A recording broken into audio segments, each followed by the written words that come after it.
તમારા મોર્નિંગ બ્રેકફાસ્ટમાં હવે તમને ફ્રીમાં સાથે ડાયાબિટીસ અને બ્લડ પ્રેશર મળશે. યસ, જો તમે તમારા હોટ ફેવરેટ સમોસા અને જલેબી લો છો તો. સમોસા જલેબી એ સિગારેટ જેટલા ખતરનાક છે. આ ન્યૂઝ તમે સાંભળ્યા હશે પણ ફેક હતા, એ પણ તમને ખબર છે. કોઈ ચેતવણી સિગ્નલ સરકાર નથી આપવાનું, આ પણ તમે સાંભળ્યું જ છે. પણ સમોસા અને જલેબી તમને હેરાન કરી નાખશે. કેવી રીતે તે જાણીશું. આ સાથે સીબીએસઈ બોર્ડે દરેક સ્કૂલમાં શુગર બોર્ડ અને ઓઇલ બોર્ડ લગાવવા માટે કહ્યું છે. શા માટે તે જાણીશું આજના એક્સપ્લેનરમાં. હું ધ્રુવિશા તમને જણાવીશ. 6 કરોડ લોકોએ દરરોજ સમોસા ખાય છે. વાર્ષિક 42 લાખ કરોડનો બિઝનેસ છે. સમોસા જલેબી એ કેમ કેલરી બોમ્બ છે? ફોર એન એક્ઝામ્પલ, 100 ગ્રામ જલેબીમાં લગભગ 356 કેલરી હોય. તે શરીરમાં શુગર લેવલ વધારે અને સામે વજન પણ વધારે છે. હવે સેમ અકોર્ડિંગ છે સમોસામાં. 100 ગ્રામ સમોસામાં લગભગ 362 કેલરી હોય છે, 362. આ વસ્તુઓનો ગ્લાયકેમિક ઇન્ડેક્સ એ ખૂબ જ ઊંચો હોય, જેનો અર્થ એ થાય કે શરીરમાં પ્રવેશ્યા પછી ખૂબ જ ઝડપથી શુગર લેવલ વધારે છે અને ઘણી ખરાબ ચરબી એકઠી થઈ જતી હોય છે. સમોસામાં જે ઓઇલ હોય છે તે નુકસાનકારક હોય છે. બીપી પણ વધે છે. WHO મુજબ જો આપણે વાત કરીએ તો શુગર એ દૈનિક કેલરીના 5%થી વધુ ના હોવી જોઈએ, એટલે કે લગભગ 5 થી 6 સ્પૂન એ ઇનફ છે. અને તેલ એ 3 to 4 સ્પૂન એ સારું કહેવાય છે.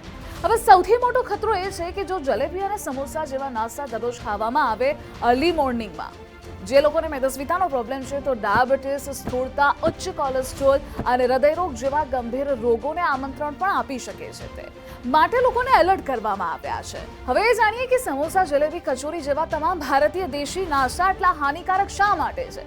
સૌથી પહેલા તો સૌથી ખતરનાક હોય સમોસામાં તો તે છે રિફાઇન્ડ ઓઇલ, એટલે કે વારંવાર ઉપયોગ કરવાથી આ તેલ ટ્રાન્સફેટમાં ફેરવાય. વારંવાર તેલ ગરમ કરવાથી ટ્રાન્સફેટ અને એમાં એક્રેલામાઇડ નામનું હાનિકારક એક સંયોજન બને.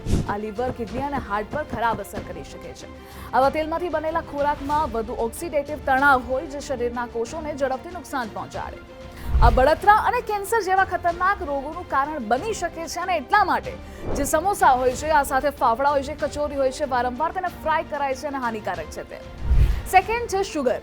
જલેબીમાં ખાસ કરી સૌથી વધારે શુગરનું પ્રમાણ હોય છે, જે લોહીમાં ગ્લુકોઝનું પ્રમાણ સીધું વધારી દે છે, તે પણ હાનિકારક. થર્ડ છે બટાકા. એમાં કાર્બોહાઈડ્રેટ્સ ખૂબ જ વધારે હોય છે અને પોષણ ખૂબ ઓછું હોય છે. અને લાસ્ટ મેદો, કે જે આપણે સાંભળ્યું છે કે સૌથી વધારે શરીર માટે હાનિકારક હોય તો તે મેંદો છે. રિફાઇન્ડ લોટ, જેમાં ફાઇબર, વિટામિન અને ખનિજોનો સૌથી વધારે અભાવ હોય છે. હવે લાસ્ટમાં જતા એ જાણીએ કે સીબીએસઈએ ઓઇલ બોર્ડ અને શુગર બોર્ડ શા માટે લગાવવા કહ્યું છે. WHO અનુસાર જો વાત કરીએ તો બાળકોએ તેમની કુલ કેલરીના માત્ર 5% ઉમેરેલી ખાંડમાંથી લેવી જોઈએ. પરંતુ ભારતના બાળકો આના કરતાં 3 ગણી વધુ શુગર એ કન્ઝ્યુમ કરી રહ્યા છે. સીબીએસઈની આ નવી માર્ગદર્શિકાની હવે વાત કરીએ તો દરેક સ્કૂલમાં અધિકૃત માહિતી બોર્ડે લગાવવામાં આવશે, એટલે કે ચેતવણી બોર્ડ. એ ચેતવણી બોર્ડ કહ્યું કે જેમાં જે પણ ફૂડ હશે તેમાં કેટલું શુગર એડેડ છે અને આ સાથે ઓઇલ એડેડ છે તે તેમાં દર્શાવવામાં આવશે. એટલે જેના કારણે બાળકોને એ વસ્તુ ખાતા પહેલા એટલીસ્ટ એ વસ્તુનું ધ્યાન રહે કે આમાં શુગર અને ઓઇલનું પ્રમાણ વધારે છે. ઓવરઓલ ભારતમાં સ્થૂળતાથી પીડિત લોકોની સંખ્યા 2021માં 18 કરોડ હતી અને 2050 સુધીમાં 45 કરોડ સુધી પહોંચી શકે છે. એટલે આ એક રેડ એલાર્મ દરેક લોકો માટે છે. અને એટલે જ સમોસા, કચોરી, જલેબી આ બધું એ આપણા માટે રેડ એલર્ટ છે, એક રેડ વોર્નિંગ અને રેડ સિગ્નલ છે. એટલે આપણે આ બધું ખાવું જોઈએ, બટ લિમિટમાં ખાવું જોઈએ. તમારું શું કહેવું છે? કમેન્ટ સેક્શનમાં જણાવો.